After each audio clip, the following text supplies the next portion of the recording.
Welcome to Rebirth Podcast. I'm your host, Shea, and of course, I'm Corey, aka The Thinker.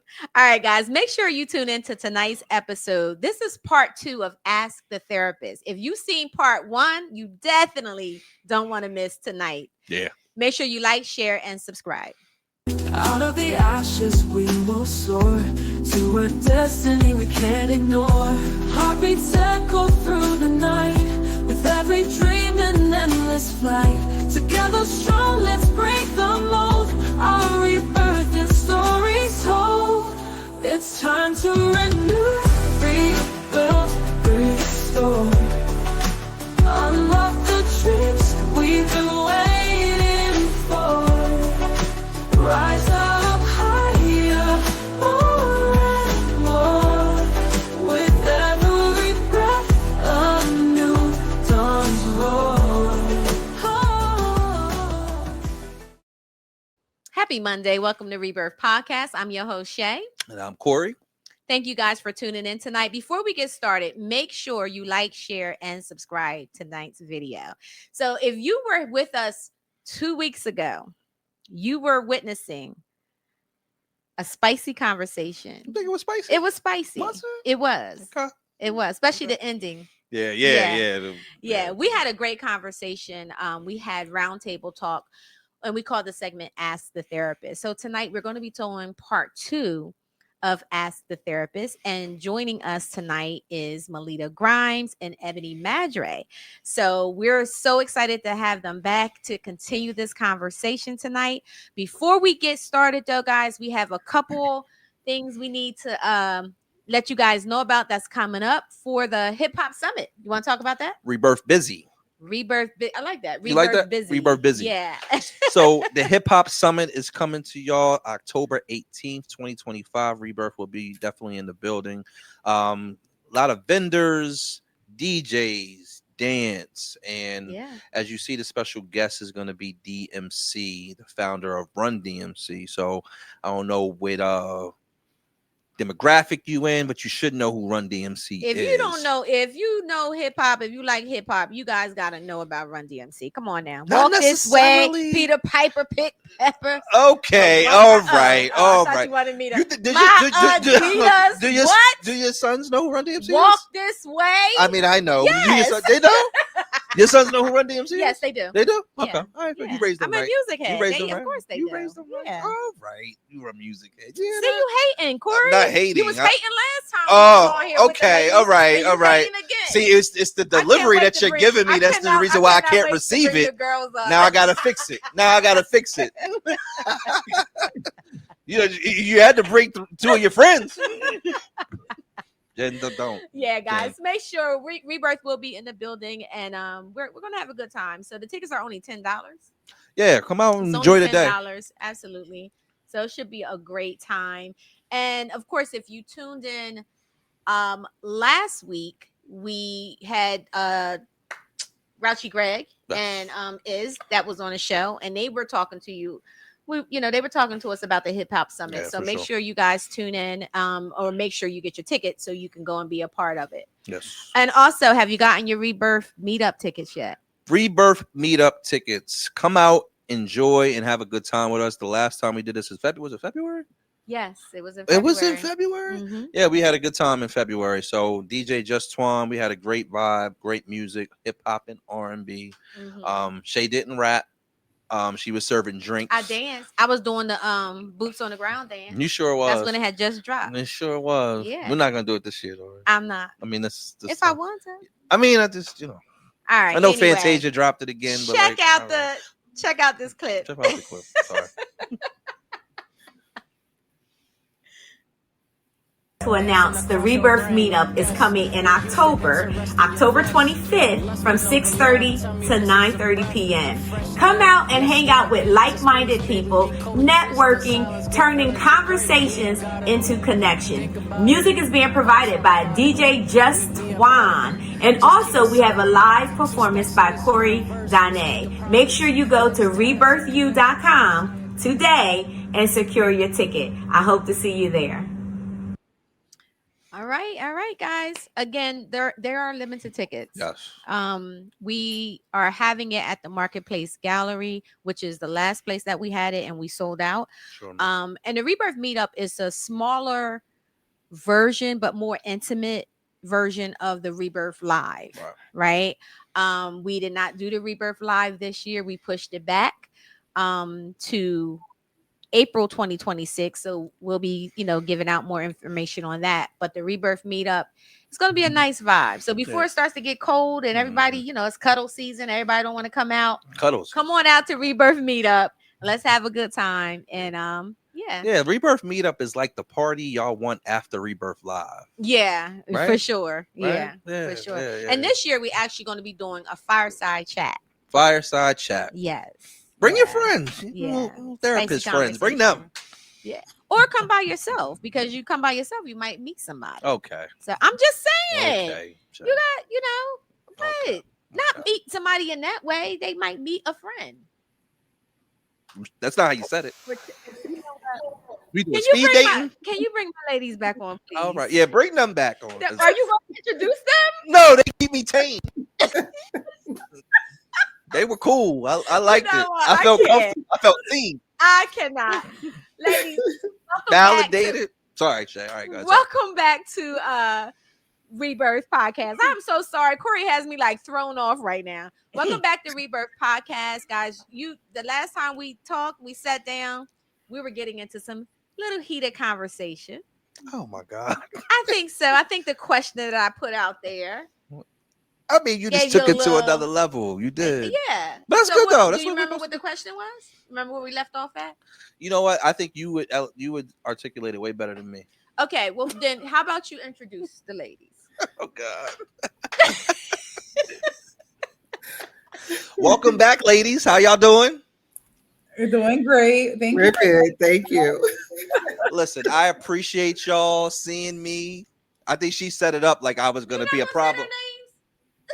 Oh, we friends there. I don't. The people are. What if somebody's tuning in that haven't seen the first segment for them? All right, sorry. Please welcome Ebony. It's my friend Ebony, right? Oh, now you're friends. Yeah, we friends. I done took that over. You're done. And I might mess your name up.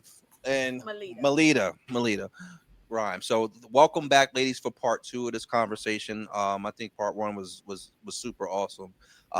We got into a lot. I think we talked about just conversations in general. I think we talked about just how we can also develop each other. Like, I think that we just have to continue to push this conflict resolution forward and think about how we're able to raise each other up and speak to each other in a way that we can continue to develop each other, because not doing this. Yeah. So Shea, the cliffhanger you left us on was what? Yeah. So that was crazy. So the last time that we were all together, we were talking about, I proposed a question out there. And basically what I was saying is, why do we enter into conflict or blame if your spouse, your partner, whoever comes to you and says that maybe there's a need that's unmet emotionally, and they come to you and they want to talk to you about it? Why does it go left? Why does it lead to conflict or blame? And both ladies gave their perspective and their opinion. Corey, you gave yours. But then when you were talking, you said men are fixers. So if you're coming to me, only thing I'm thinking about is, what can I do to fix it? I've stopped listening to I know you everything were going to go else. back to that. I was going to go because that's what happened. Okay. That is what happened. Maybe not for all men. Okay. But you just said it. I said Corey, though. But you're right. But, you stop hearing everything else. And now the only thing you're thinking about is fixing it. And you said that, and that means you're in conflict with yourself. Yeah. When it comes down to that, which, depending on what it is, the topic could lead conflict with me, right? Yeah. Then you also said, like, if you're not sexually satisfied, boom, that's where we start. I gave an example. That's where you gave an example. Yeah. So my point is, and ladies, I want to hear from you, because if I come to you, Corey, All right. right? All right. Let's pretend you're my man, my man, my man. Not three of them. We got a problem there. How you get three of me? One ain't enough. My man, my man, my man. I gotta be three of them. Let's say I come to you and I want to, and I'm saying to you, you know, babe, you know, I love you, you know, okay. and you know, things have been great, and we're just chilling, you know, but I'm not feeling like something's off with me. I'm not feeling sexually satisfied, or I'm not feeling like, you know, where things are moving in a direction that I need them to move. And I'm not saying that you're doing anything intentionally to do that, but these are just my feelings. I'm just sharing this with you, right? So all you heard was, you're not sexually satisfying me. That's all you heard. So now you become defensive. What do you mean that I'm not sexually satifying you? What's going on? You stop listening. So ladies, I want to hear what you have to say. I think that it's the approach. If you don't mind me going first, Ebony. No, go ahead. I think it's the approach. I think that if you start off with the, you know, what you're not doing, then that is going to affect really anyone, as opposed to like, I'd rather try this, or I think I would like this, or are you open to something a little different? I think that kind of you know, would it kind of give like an intrigue or enticement, as opposed to like what you're not doing. Now it's like we can try. So do you think so let's, because I'm just putting it out there. All of that is being done, but when that particular topic being sex. Yes. Okay. Or when it comes down to something like that, I don't think y'all hear that part. You might, the open thing has what's said. What you know, what can we do, or what exactly what you said, but all he's hearing is, you're not meeting a need. Seriously, I did not call you. We needed backup. Y'all. All he hearing is, there was a need that was not met. So let's say the perfect approach. Yo, I don't know what's going on, but Siri is just answering everything. I appreciate it, Siri. Let's say the perfect approach was made. Then what? Well, now what, Melita? So I think, you know, if the perfect approach was made, then I think it does have to do with a little bit of ego. I think that if, you know, they're feeling like they've done everything, or they're feeling like they, you know, just a little bit, if they feel like they're doing everything, because I will be honest, I haven't, you know, a lot of times that approach normally works. Like, try something, unless they just don't want to do it, or they feel like they're not capable of doing something different, or they've become stagnant, or, you know, something along those lines. But if the perfect approach has been taken and they're still kind of, now I feel like there's something I'm missing, maybe reassurance and helping them understand that bodies change, people change, things that might have been working a while ago may not work now because you're older, or because, you know, things have happened, and reassuring that it's not always just you, but now I'm working on, like, now my body has changed. I've learned my body now, and this is what can work for me, you know? Right. Okay. All right. Thank you. Yeah. Ebony, I can't wait to hear from you.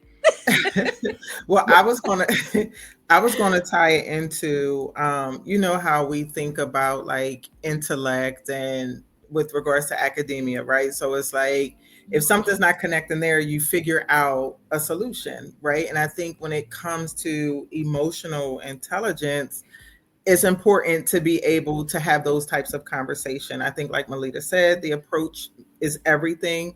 But going back to what we said earlier about seeking clarity and clarification, one, for the person who's not feeling sexually fulfilled, to be able to articulate in which ways are you not, right? But also validating the ways in which you are. And then for the receiver to say, okay, well, what would you propose, right? Like just really being open-minded.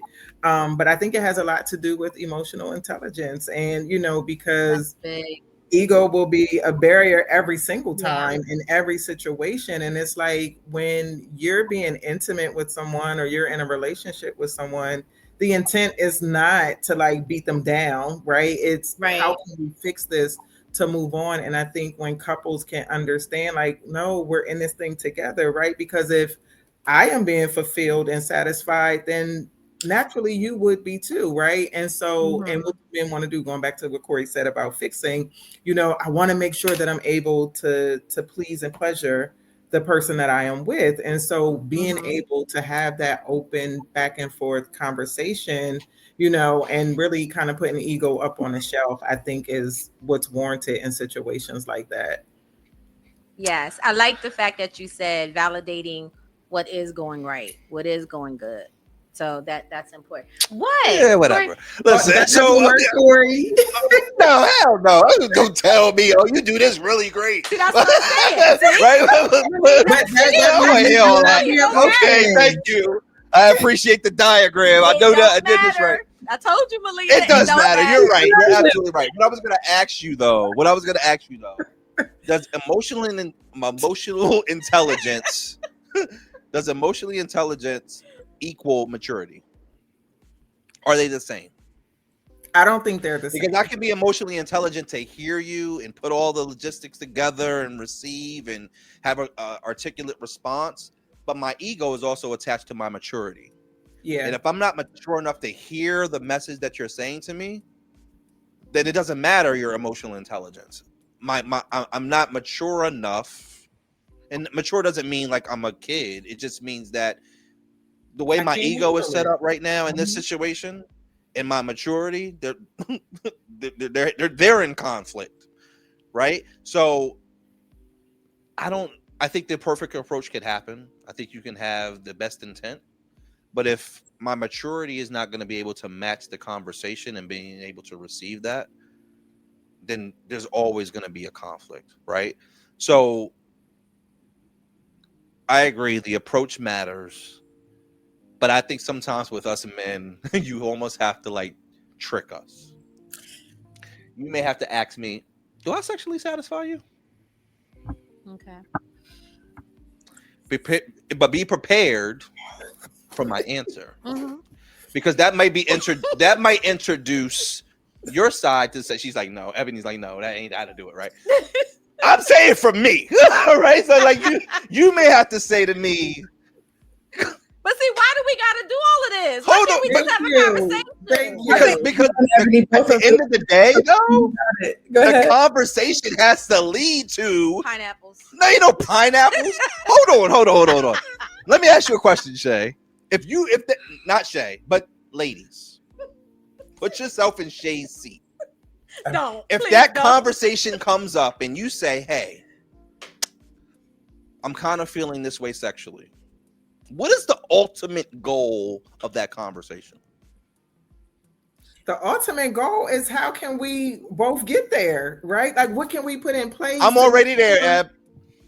I feel great. It ain't all about you. Feel great. No. I feel great. You have the delay, apparently, right? No, but you carry down that selfish. There you go. This is how it goes. This is how it goes, though. We're role playing. No, I don't agree with that. I'm not role playing. But this is how it goes. I don't agree with that. I don't agree with that. Yeah. Go ahead, Ebony. You say you don't agree, and then Melita, I want to hear from you. Go ahead. Yeah, Ebony. I don't agree because when we think about, so you asked a question first, right? Does emotional intelligence equate to maturity? No, but they have to work hand in hand, right? Sure. And it's just like when, you're working through an issue and then you have medication. The medication isn't going to do all the work. Right. They have to go hand in hand. And so when you think about connecting with a person, and I would like to say for most men, but there are a handful that don't necessarily make sure that their partner gets to where they want to go. But I think it takes a lot of discipline.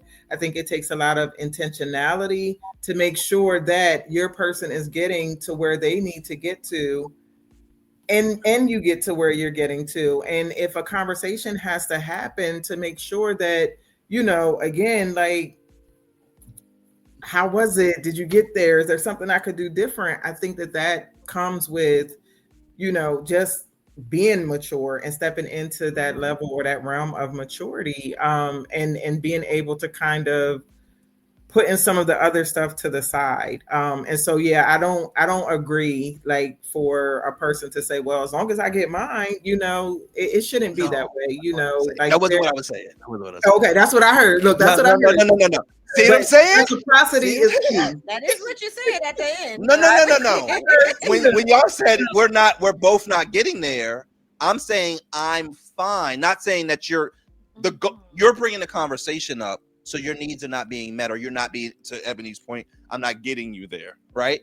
So I'm sexually satisfied. You're not. So let's talk about what that looks like for you. That's what I'm saying. Not like I'm good, so figure it out. I'm not saying that. Melita, you can go. See, she done tapped out. She tapped out. I don't went upstairs now. Look, I'm done. Exactly what happens when we feel unheard. We shut down. We shut down. That's a fact. I'm showing you exactly what happens. Melita, go ahead. Because girl. I feel like it's something you feel like you've just done it all, right? But I think it's a few things. You have to know your partner. Right. So if you have that partner that is kind of, I've got what I want and I'm fine, I'm not going to hear nothing you have to say, then you kind of have to, navigate around that in whatever way. But if sometimes you have a partner where you can have the conversation. Sometimes you got to take his hand, walk him to the back, and show him what you're talking about, And I think that it really is, like, depending on your partner is going to determine which approach to really make. Sometimes you have to be very gentle. Sometimes you could just be outright and let them know, listen, that wasn't it, and this is what I need. But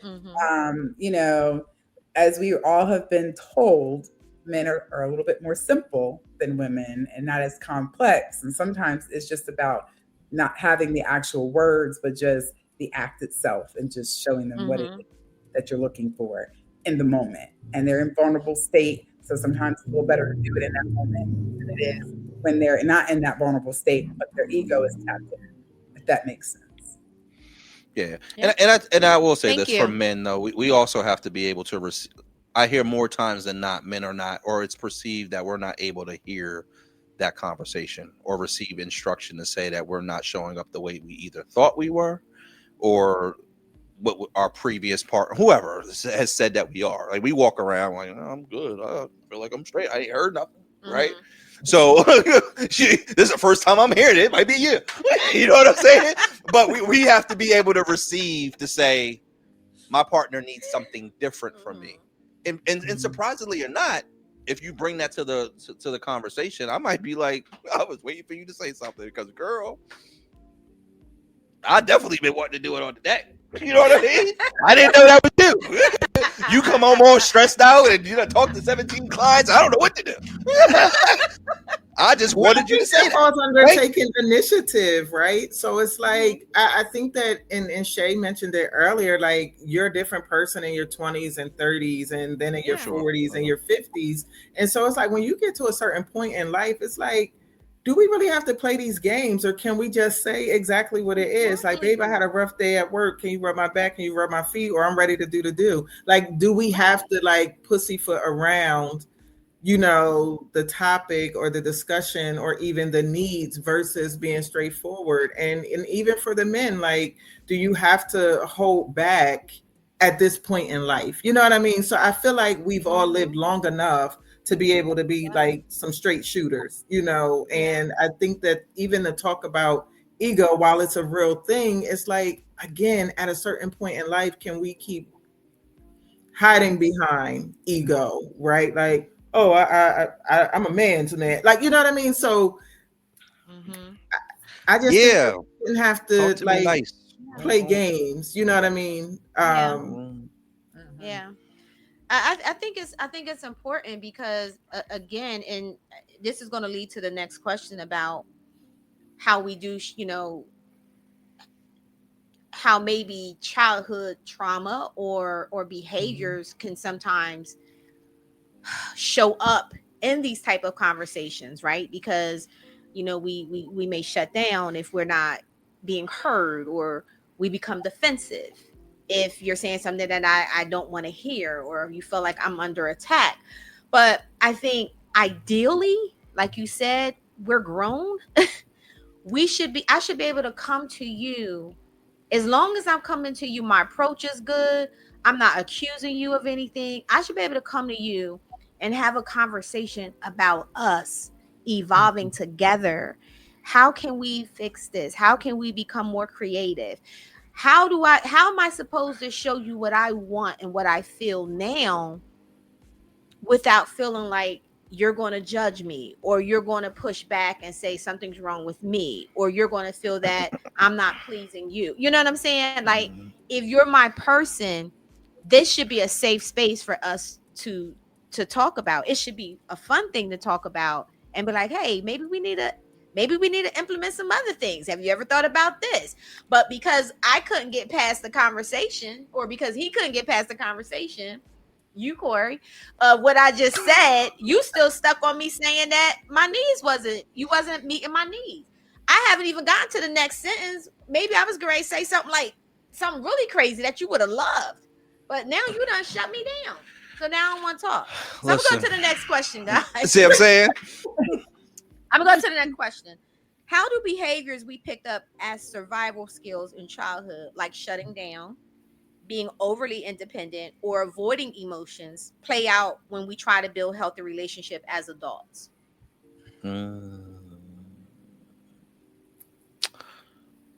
That's heavy. I think that you have to know yourself, though.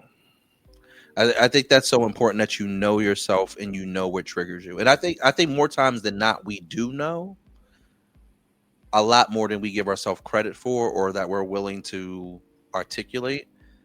But there's a judgment that may come with that. There is a isolation that may come with that. I think that we know more than we give ourselves credit for, that we're willing to share out loud. And the first time we're having that conversation is when somebody calls it out, and now we feel embarrassed, right? Because that childhood wound could show up as an adult, where I have an abandonment issue, right? And I don't know necessarily how to identify that until it actually happens, right? But it's something to say, like, hey, when you just stop answering my text message, or when you stop communicating with me and you went upstairs and closed the door and said, I'm not talking about this, it made me feel like X, right? So I think that sometimes we have to speak freely and find our voice unapologetically in any situation, as long as you're being respectful, and as long as that you're being respectful not only to the person but yourself. I think that's where it starts, because I think there's something to say that we know what that wound feels like. We know when we're triggered. We just don't necessarily know how to put it to words all the time. Sometimes we act it out. Sometimes we shut down, but we have to find some type of way to articulate that. And I think that's such a big deal. That's why when Ebony talked about the middle school thing, and again, like you said, it could be earlier. That's the big deal. We're dealing with people out here that have never been hugged by their parents. And the first time they're being hugged is when they get to you, and that burden is put on you, and you don't even know it. Right?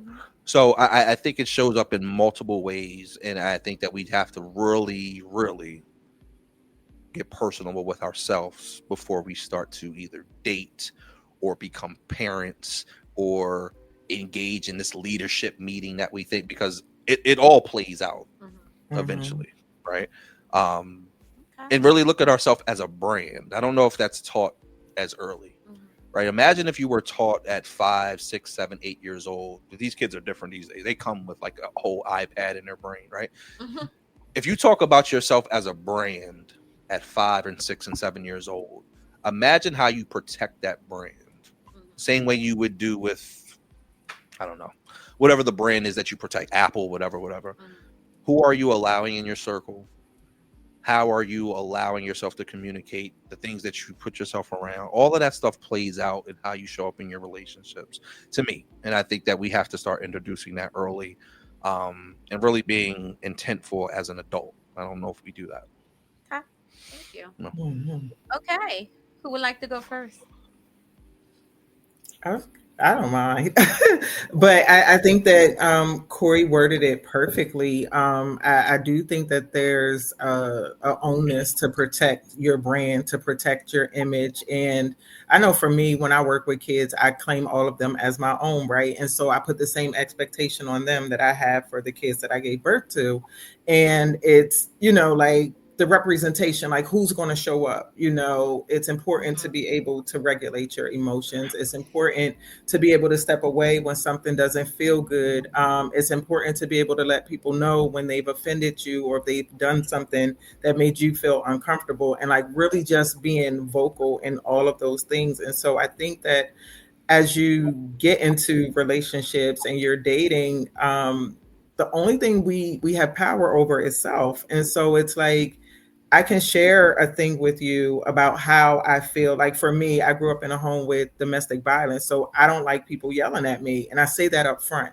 And so I think just really being clear, like you said, Corey, about the things that trigger you, the things that cause your nervous system to be out of whack, and really like paying attention to that and being able to express that to whoever's in front of you, but also being okay to remove yourself if they can't respect that, or if they can't honor the things or the boundaries that you put in place. So I think that that's super important. Absolutely. Thank you, Ebony. Melita? Yeah, so I think it definitely shows up. Somebody somewhere said, it's not fair because somebody else caused our trauma, but it's our job to fix it. Mm-hmm. And I think it's real important that if you don't, and say you saw your mother dependent upon a man, but it constantly thrown in her face, or so now you become this person that's overly independent, and it shows up, but then you're wondering why you keep attracting the same person who's not emotionally available, right? Or I think it shows up in ways. I think sometimes people aren't conscious of it, and sometimes they are. It's the ones who aren't conscious of it, and you're wondering why each relationship continues to fail because you're in your mind bringing everything that you didn't see. The negative things that you didn't see is what you're making sure you don't do, and not wondering why, and then wondering why you're not getting a better outcome.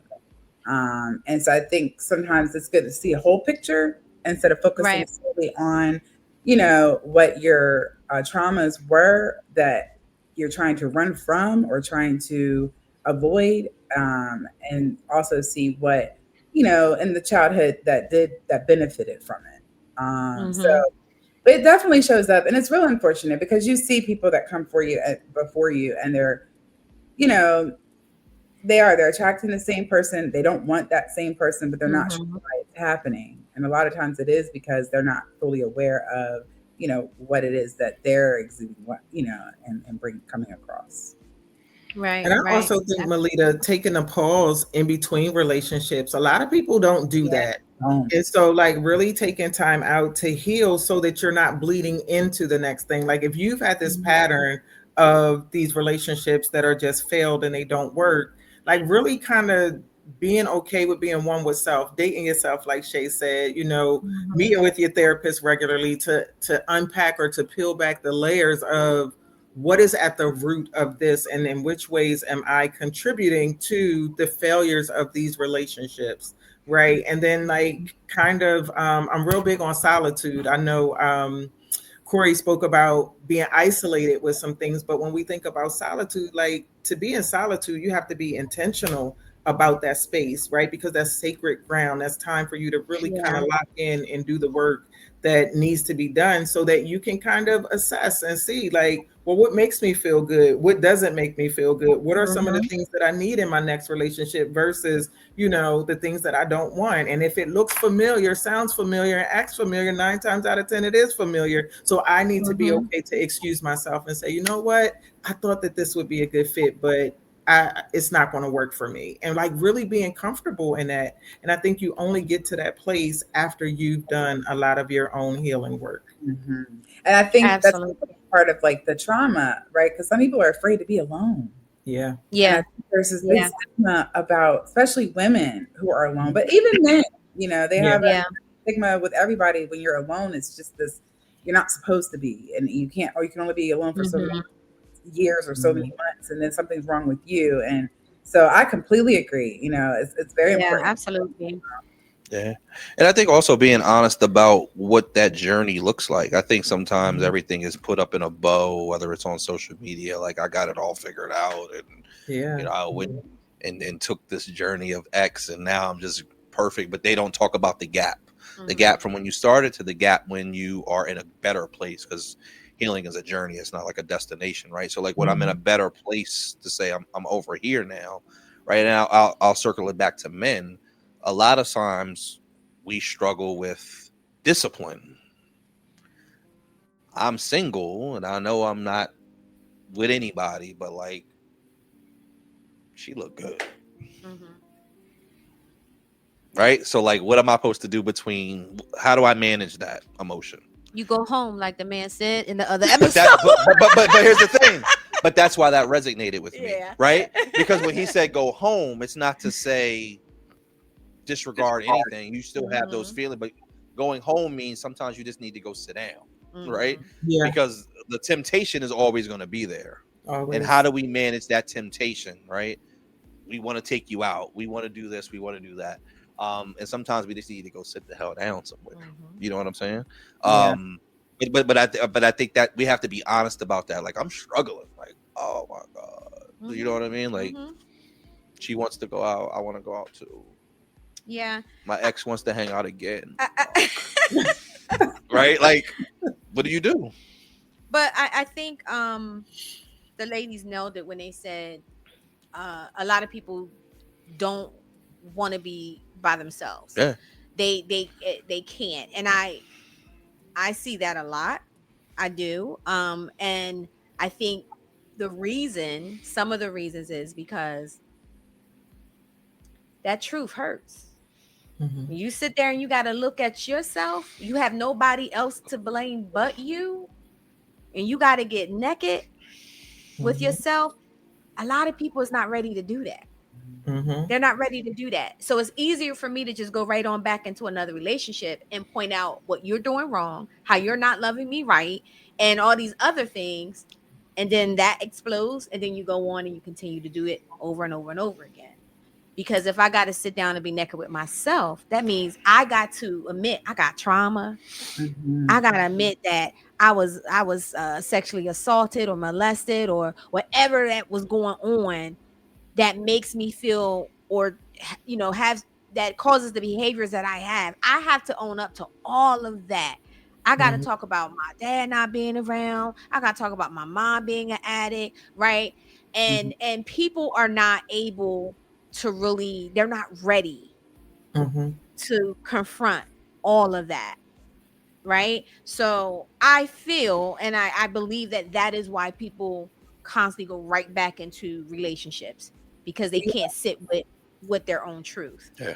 And so that's start with people in therapy. I often tell them, everybody comes to therapy and they think that, I'm going to walk out every day happy and just elevate and up. And it's like, no, because you're going to sometimes it's going to be hard because you're going to learn things about yourself that you're not aware. And I think, somebody somewhere said, like, when the reality of who you are doesn't match the idea of who you think you are, that's when like depression sets in. And that's when, but if you're by yourself and you don't have anybody to like help you with that, to walk you through it, then it could become a little scary, very dangerous, right? Yeah. So it is hard to learn stuff about yourself, but that's about the growth. That's where I think we all know growth happens. Absolutely. Yeah. And like, how do we associate? And so here's an epiphany I had like a year ago, right? Like, it's probably gonna get me in trouble. Right, so here's the epiphany. Let me take a sip now. You do that. Right, so here's the epiphany I had, right? Imagine, so put you all a therapist, right? November 15th comes. You get a meeting on your calendar. You turn your Zoom camera on or your door opens, and the first client that walks in your door is Sean Diddy Combs. Think about the conversation, or what I would love to know the lesson that he's learned through all of what he's been, right? And one of the things that I was going to, ask the therapist, right? The question that I wanted to have is that we are so quick as a community to shame, blame, cast away, throw away, kick. And that is such a horrible thing, right? You can also hold a person accountable for what they've done. But also what I recognized going through this whole thing, because it was a roller coaster of emotion, that we're all looking at this situation through a lens of also trauma. So sometimes you can get in a comment and have a conversation with somebody. You're arguing about right or wrong. They're arguing back with you of, I can identify what would happen with this girl, or I can identify as being that man, and a woman telling you, I'm not leaving. Now what? Right? So sometimes we're arguing based off of our trauma. It's like our demons are matching each other, and that's what the conflict actually is. Mm-hmm. And I can't get outside of that because I'm reliving it. I have never addressed it with the person that X did this to me, or the situation that happened. I'm going to relive this through the Diddy trial, or the fact that I had the same thing with the fact that Cardi's pregnant again. Mm-hmm. Right. And I'm like, what the hell is happening? Mm-hmm. Right. Like, maybe that's what she wants to do, to each his own. Your divorce is not final. Yeah. Right. Okay. Divorce is not final. You're pregnant and your baby's not just turned a year. Mm-hmm. Right. You're pregnant by another guy who has 2 other alleged kids by 2 other women. And you get on live and you're making food and all this other stuff. And it's funny. Like, I love Cardi. Don't get me wrong. And she said, well, I mean, girl, like, if you pregnant, I'm pregnant. Like, we just going to figure it out. Mm-hmm. What? What are you talking about? Right. So, like, for me, we're living through this trauma eye with these people that have raised us through music, through entertainment. And we see like how they're living and things like that. Imagine walking into your room. What would you tell them?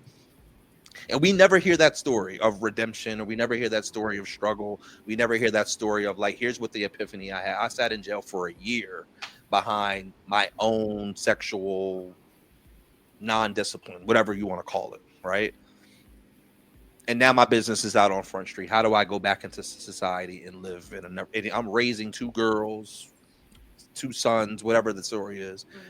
And like, we just relive and relive trauma over and over and over and over and over again. How do we heal from that? Right? Because we just like live in the comments. And I think from a society perspective, from us, like as Black people, it's a shame. It's horrible. Mm-hmm. This culture that we're in right now sucks for me. Mm-hmm. Like it's almost like, what the hell are we doing?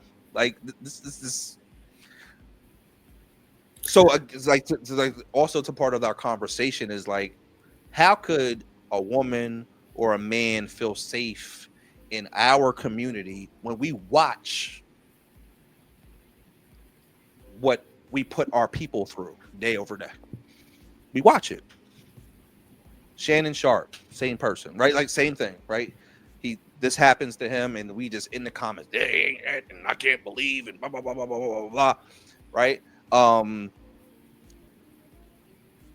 We eat our own. Like, where's the redemption story inside of that?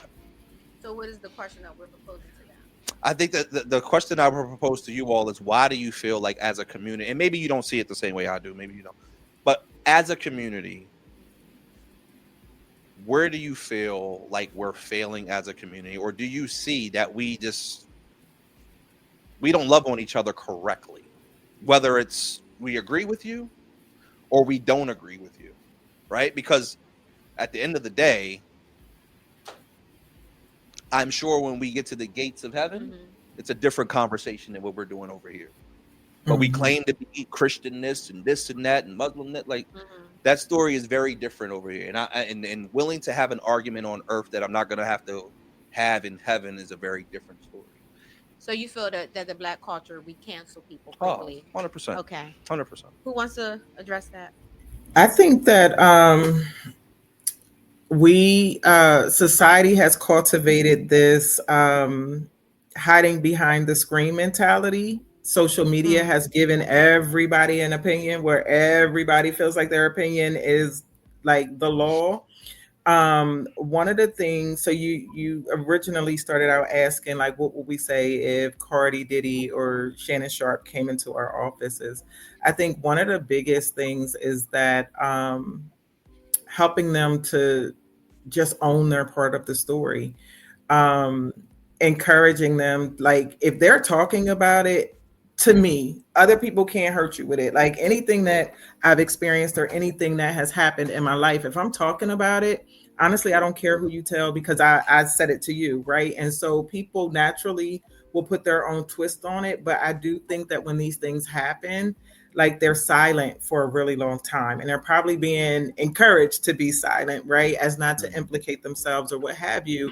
But if I am talking about my situation or my truth, again, whatever you decide to do with it, you do with it, but encouraging them to kind of, again, like own it, and to walk with their head held high, like it happened.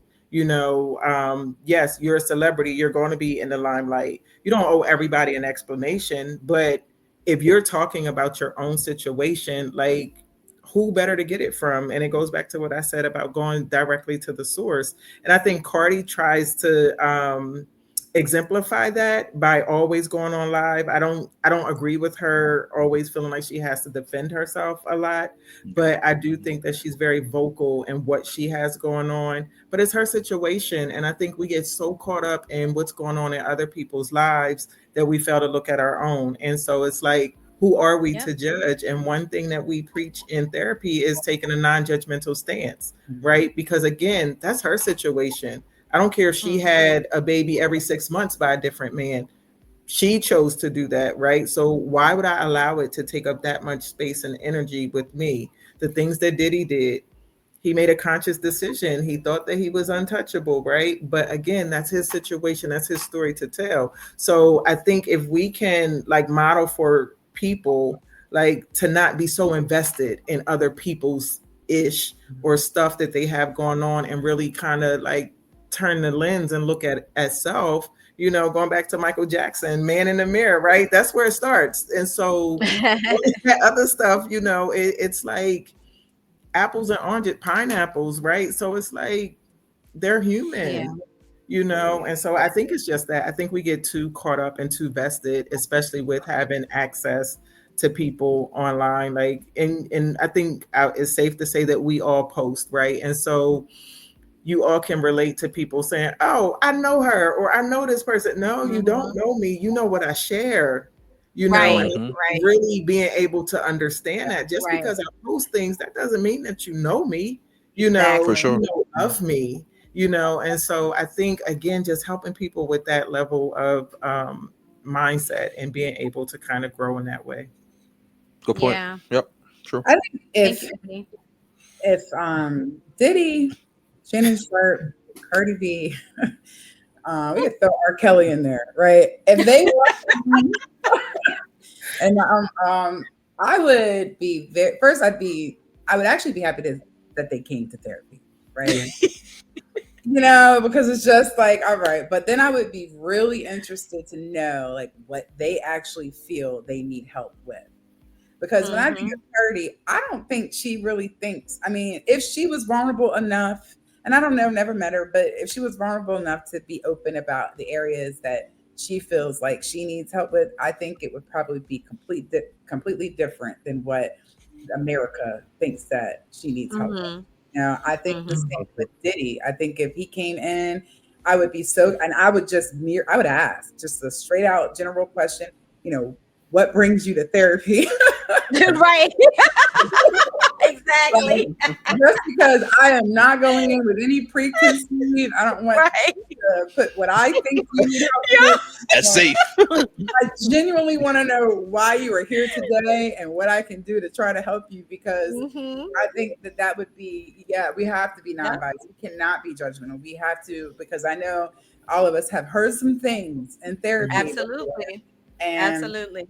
we have to remain, impartial, because the job is really to try to help them with what they think they need help with. And I think Mhm. as society has flipped it, and they try to make you get help with what they think you need help with, and not what you think you need Mhm. help with. And so that real old saying of meeting people where they are is what the approach I would really take. And yeah, that would be really interesting to Yeah. have. Yeah. Mhm. Yeah.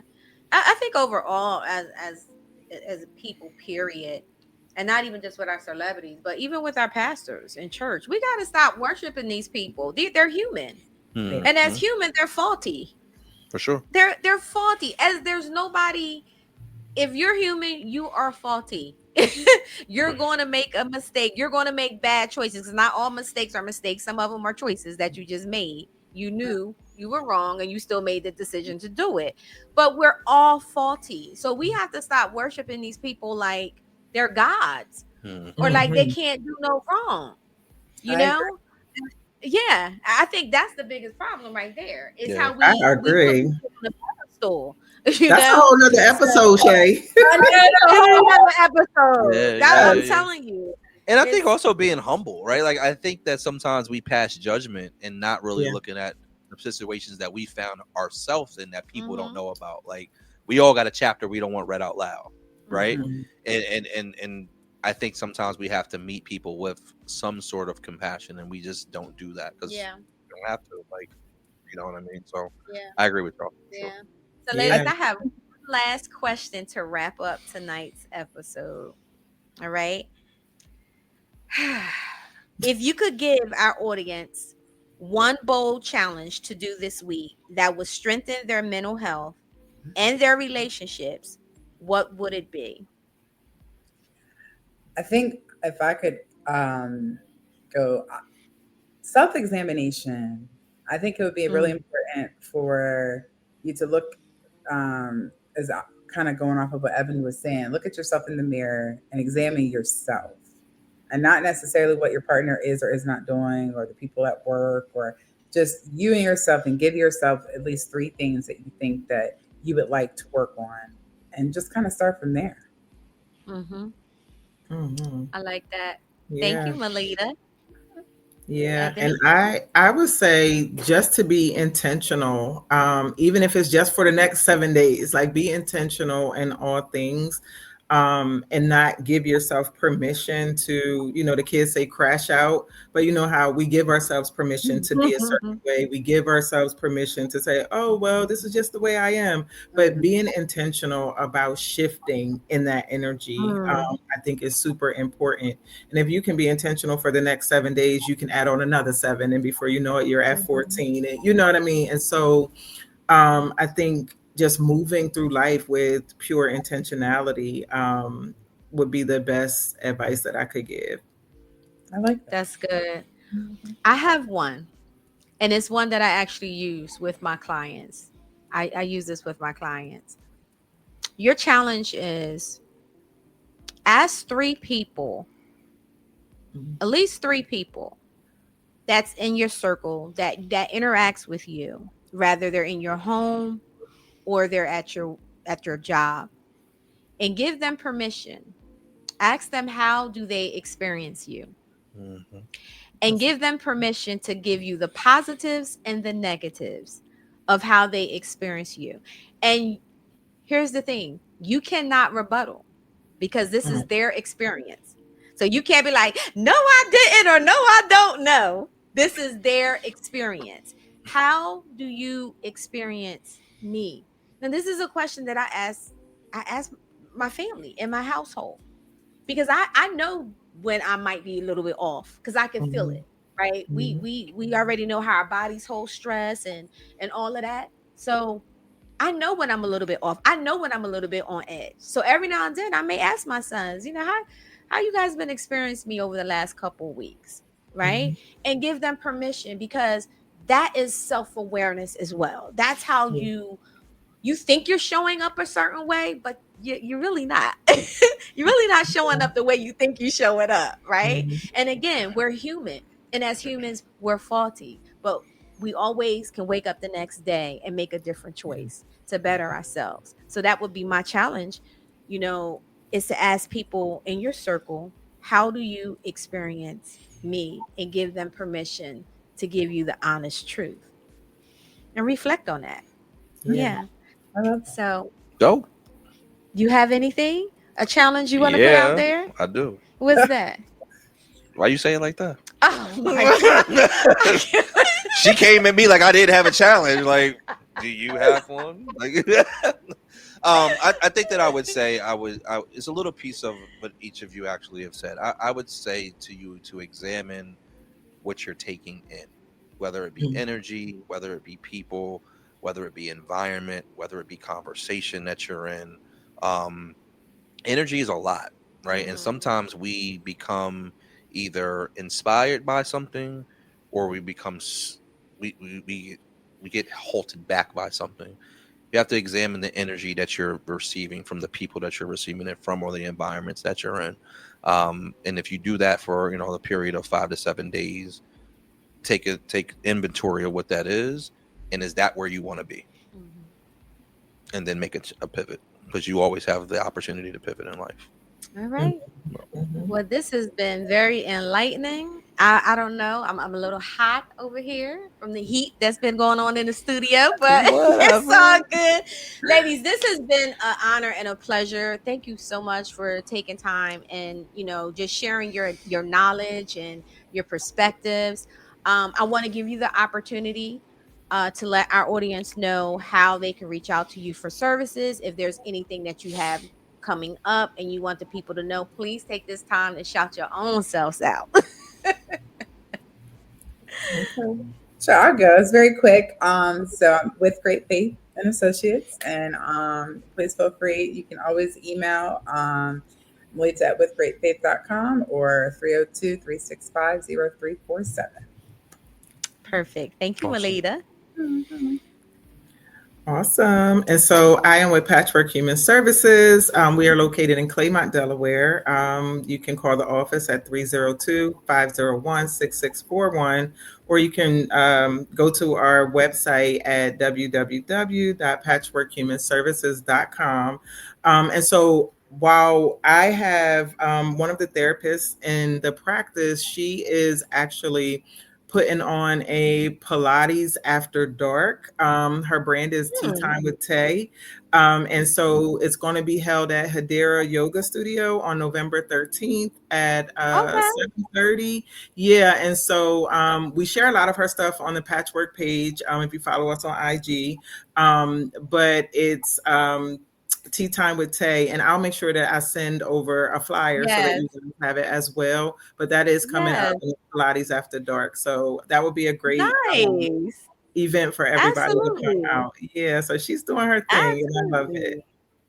Absolutely, definitely send that over to me. I like supporting, so send it over to me. That sounds like a great time. Yeah. Maybe we should go. Yeah, is this for just ladies, or is it for men as well? All right. It's for whoever wants to come. So Corey, you gonna come and do yoga? I think we all need to join together and pray for Corey. Yeah, y'all do that. We're gonna put some hands on him. Please do. Please do. Yeah. Thank you guys so much. I really appreciate you, and I hope to have you back. This has been so much fun talking to you. It has been a pleasure. So thank you again, and please continue to enjoy the rest of your night. I appreciate you. Thank you, ladies. Have a good one. Have a good one. Thank you. Thank you, everybody, for tuning in to this episode. That was fun. This was fun. I loved it. We had a great time. And it also goes to show, right? We can agree to disagree and with certain things, but still do it with respect, Yeah. right? Mhm. Because like you said, sometimes we see certain things through our own trauma lens, right? So again, thank you for tuning in tonight. If you want more content like this, please do us a favor. Just go over to YouTube and subscribe to our channel. It costs you nothing to do that, but it means everything to us. So we can continue to bring guests on like Ebony Maddrey and also Melita Grimes. So thank you again for tuning in to the Rebirth Podcast. Until next week, please have a blessed week. Good night. What's up, y'all? I'm super excited to announce the Rebirth Meetup is coming in October 25th from 6:30 to 9:30 p.m. Come out and hang out with like-minded people, networking, turning conversations into connection. Music is being provided by DJ Just Juan. And also, we have a live performance by Corey Dane. Make sure you go to rebirthu.com today and secure your ticket. I hope to see you there.